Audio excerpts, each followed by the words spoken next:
সেই 40 বছর যাবত কিন্তু আসলে রূপগঞ্জের সাথে আমার একটা আত্মার সম্পর্ক রয়েছে, দলের সম্পর্ক রয়েছে। রূপগঞ্জে আমি অনেকবার এসেছি, মানিক চেয়ারম্যানের বাড়িতে আমি এসেছি, এখানে আমাদের জামাল হাজি সাহেব ছিলেন, জামাল হাজি সাহেবের বাড়িতে আমি আসছি, মতি চৌধুরী সাহেবের বাড়িতে আমি অনেকবার আসছি।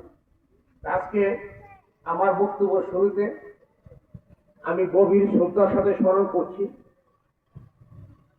শহীদ রাষ্ট্রপতি জিয়াউর রহমানকে, যার জন্ম না হলে দেশ স্বাধীন হতো কিনা সন্দিহান। আমরা বহু দলের গণতন্ত্রের প্রবর্তক যে ছিলেন, একজন বীর মুক্তিযোদ্ধা সেই জিয়াউর রহমানকে স্মরণ করছি আমি আজকে তার এই শাহাদাতবার্ষিকী উপলক্ষে আয়োজিত সবাই।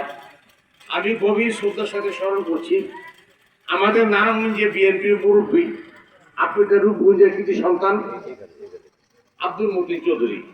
আর মূলত এই রূপগঞ্জে আজকে উন্নয়ন বা এই আজকে উপশহর বা আজকে আধুনিক রূপগঞ্জ, এটা কিন্তু রূপকার ছিলেন আব্দুল মতিন চৌধুরী। তাই রূপগঞ্জকে নিয়ে সে অনেক স্বপ্ন দেখতেন।